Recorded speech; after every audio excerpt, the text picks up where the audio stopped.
Here with details is Chicago Sun-Times Springfield Bureau Chief David McKinney, who joins us via Skype from the Capitol. Dave, thanks for joining us. And first of all, remind us what this anti-violence program was about. Well, Phil, this was a program that was rolled out by the Quinn administration in October of 2010, just 1 month before his election that year, where he beat Bill Brady, the Republican. The point of it was to basically spread around about $55 million in some of the most violence-prone communities in Chicago, and it was precipitated by a shooting in Roseland where a boy on his bicycle was hit 22 times. And so the governor was indignant about that and determined to do something about it. But what's happened with this Neighborhood Recovery Initiative program was very soon into it, all sorts of problems began becoming apparent. And within about 2 years, the program was reconstituted, disbanded, and folded into another agency.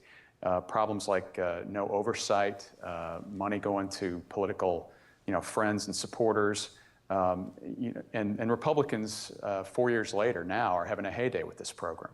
So there is an ongoing inquiry by state lawmakers, and you reported that the Justice Department asked for this inquiry to be put on hold. What's the reason for this request?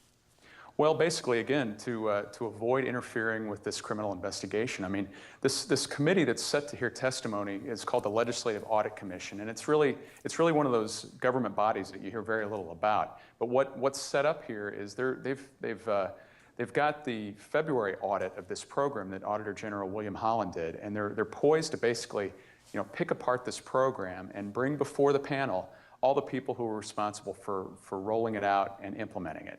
And so it has the potential to turn into a gigantic political spectacle. So is it a given that the state lawmakers will go along with the Justice Department request to take a timeout?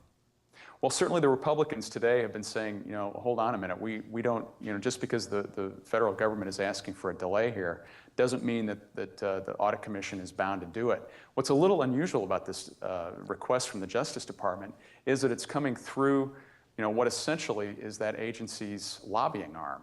In the past, when there have been efforts by the federal government to the state to stand down on an investigation, it's come from the prosecutor that's been in charge of an investigation. We saw that in late 2008 in the Blagojevich impeachment hearings.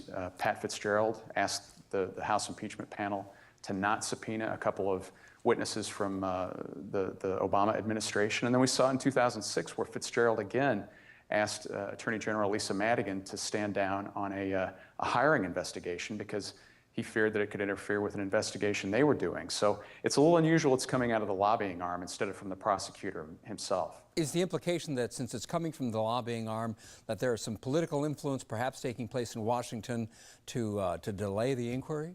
Well, I think that's sort of the unspoken concern from Republicans.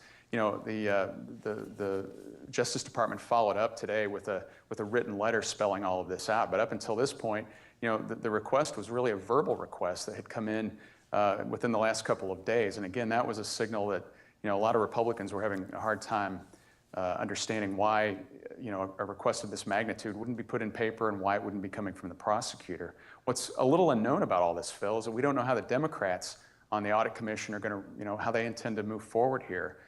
They've been silent the last 2 days about the request. So, we don't know if they're going to, press hard to delay the subpoenaed witnesses from coming forward or what. But you write that a delay could actually be bad for Governor Quinn. How so? Well, it could be bad for him if, in fact, they go the full 90 days and then, this lineup of 7 witnesses then is paraded before this commission again. I mean, 3 months from now it takes us into mid-October, which is just a couple of weeks in front of the November 4th election. So, that's a point when very likely Bruce Rauner is going to be, he'll have pounded Quinn over the airwaves, and this issue will again surface. So presumably, I mean, if one's looking at it from a political standpoint, it might make sense for the governor, to get it out of the way now, get the testimony behind him and so forth, or is he between a rock and a hard place, to use a cliche? Well, I mean, he is definitely, this is a situation that is outside of his control. It's outside the Democrats' control. You have a federal investigator based here in Springfield who is doing things his own way. The Democrats early in this process had signaled that they wanted to get the thing completed. I mean, I remember back in May, they're like, let's get this done in May. And I think there was also an attitude that even, doing it, here in July wasn't necessarily a bad thing as long as it was confined to July, because, so many people are on vacation now. People are not tuned into the election really. And so it's a time where they, the damage from it could be minimized. But if in fact this goes all the way into October, that is a problem for Quinn. So Dave, what happens next? Well, I think, all eyes are turned toward next Wednesday, which is when the Audit Commission is scheduled to hold its hearing. It's going to be in the Blandick Building in Chicago, and, it's going to be fascinating to see, if in fact these witnesses are permitted to testify. There's also a question about the validity of the subpoenas themselves. I mean, there's not really a mechanism to enforce them that this Audit Commission has. So, I mean, conceivably we could see some witnesses saying, forget that, I'm not coming in front of the committee because you guys, this is not a real subpoena. So stay tuned. Dave McKinney, thanks very much. Thanks.